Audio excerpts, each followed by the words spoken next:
ایک جان کا بلیدان آخری قسط۔ اس نے بات اس روز سے شروع کی جس روز وہ اپنے دو دوستوں کے ساتھ باہر کھڑا تھا اور اس کے استیلے باپ نے اسے بلایا اور کھیتوں کی طرف لے گیا تھا۔ کھیتوں میں لے جا کر باپ نے اسے کوئی کام بتایا اور کہا کہ وہ ابھی آتا ہے۔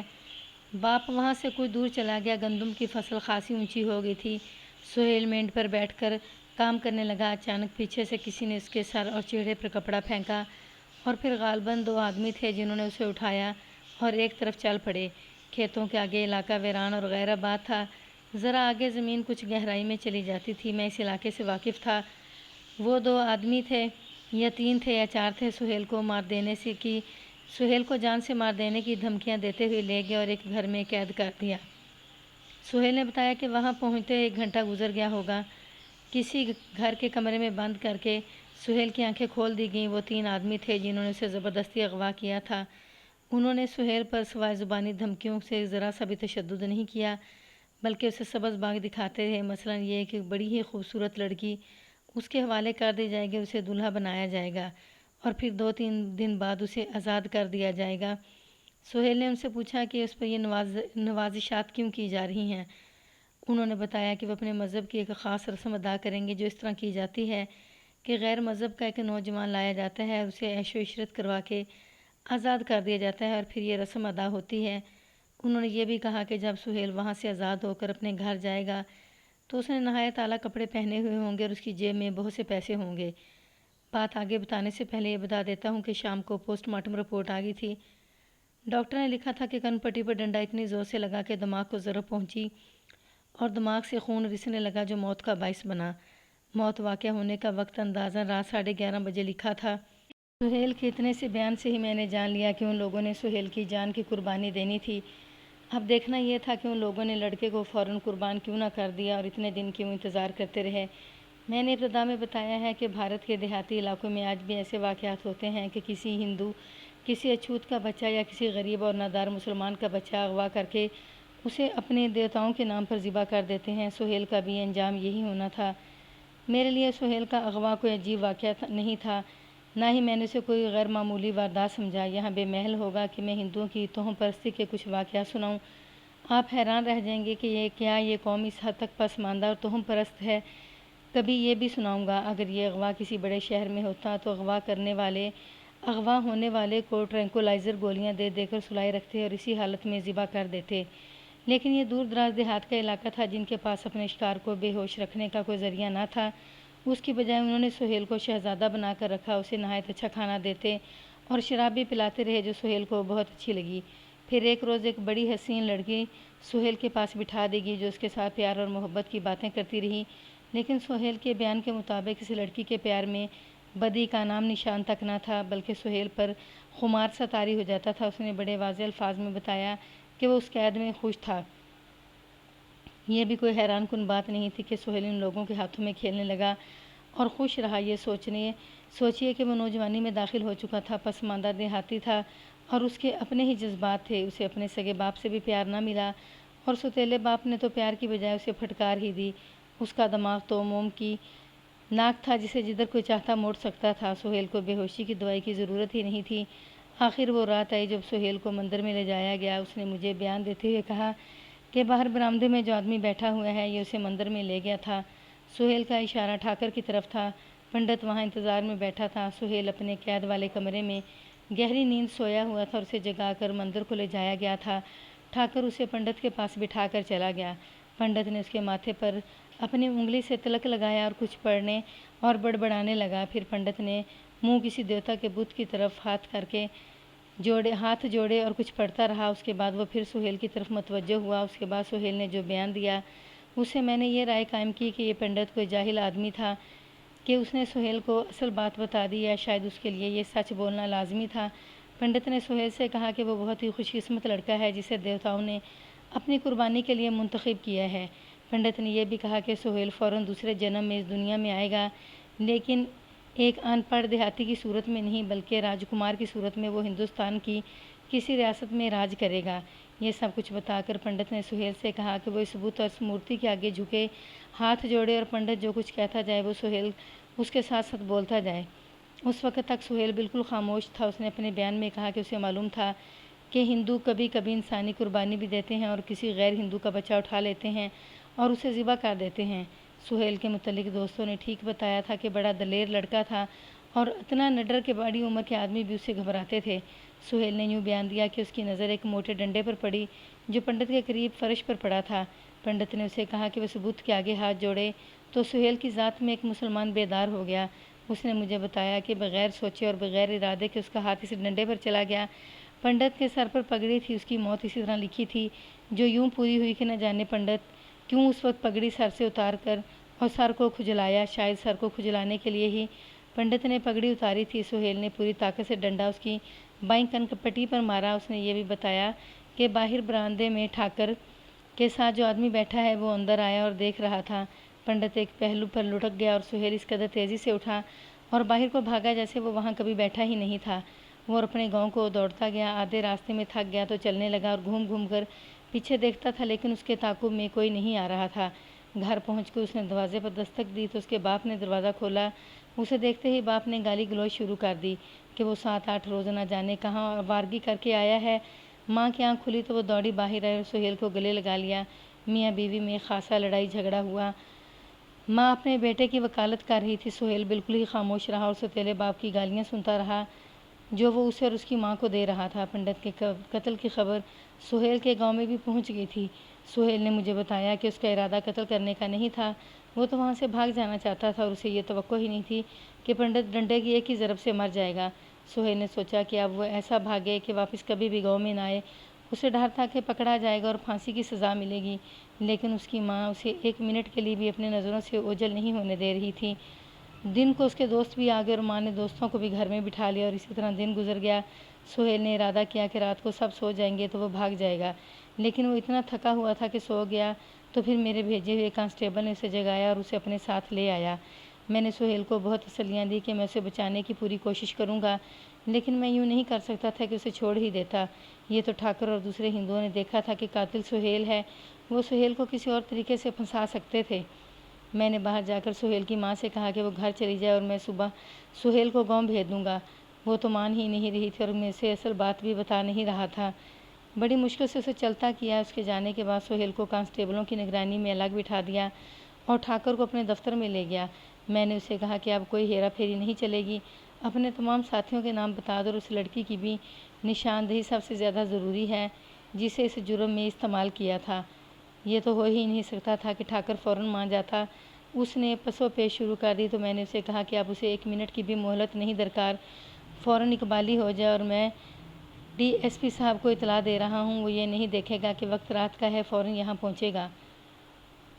دراصل رات گزر گئی تھی اور قصبے کی جامع مسجد سے فجر کی آواز آ رہی تھی۔ ٹھاکر نے پہلے میرے آگے ہاتھ جوڑے، پھر اٹھا اور میز کی ایک طرف سے میرے قریب آ کر قدموں میں سجدے میں گر گیا اور فرش پر 2 زانو ہو کر پھر ہاتھ جوڑے اور عرض یہ کی کہ اسے وعدہ معاف گواہ بنا لوں۔ اس نے دیکھ لیا تھا کہ میں کیس پر پردہ نہیں ڈال سکتا اور اسے کسی قیمت پر بھی نہیں چھوڑوں گا۔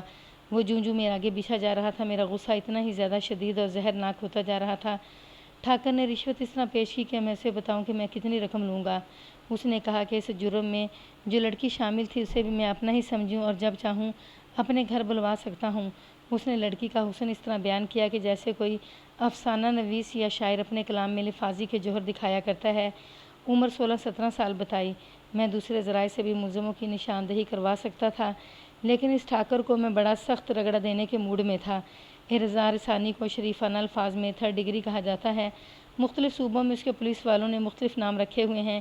اس تھانے سے پہلے والے تھانے میں میرا ایک ASI فرانسس ہوا کرتا تھا۔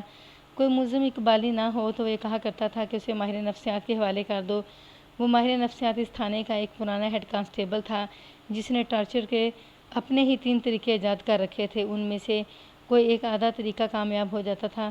قصبہ حسین آباد کے اس تھانے میں بھی ایک ویسا ہی ہیڈ کانسٹیبل تھا جو ٹارچر کا ماہر تھا۔ میں نے اسے بھی ماہر نفسیات کہنا شروع کر دیا تھا۔ میں نے ایک کانسٹیبل کو بلا کر کہا کہ ٹھاکر جی کو ماہر نفسیات کے پاس لے جاؤ۔ کانسٹیبل نے اسے بازو سے پکڑا اور باہر لے گیا۔ اس کے جانے کے بعد میں نے مندر کے آدمی کو بلایا۔ معلوم یہ کرنا تھا کہ یہ بھی سارے جرم میں شامل تھا یا نہیں۔ اس سے تفتیش کی تو وہ خوفزدگی کے عالم میں قسمیں کھاتا رہا اور اسی بات پر اٹکا رہا کہ اس نے سہیل کو پہلی بار مندر میں دیکھا تھا۔ اس کے ساتھ میں نے بہت دماغ سوزی کی، لیکن میں اس نتیجے پر پہنچا کہ اسے ان لوگوں نے سارے جرم کے ڈرامے میں شامل نہیں کیا تھا۔ تقریباً 1.5 گھنٹے بعد میرا ماہر نفسیات آیا۔ وہ ہنس رہا تھا، کہنے لگا کہ ٹھاکر جی تو پہلے ہی نسخے پر بول پڑے ہیں۔ یہ ٹھاکر کوئی جوان آدمی نہیں تھا کہ اتنی زیادہ اظہار ثانی برداشت کر سکتا۔ اس کی عمر 60 سال کے قریب تھی۔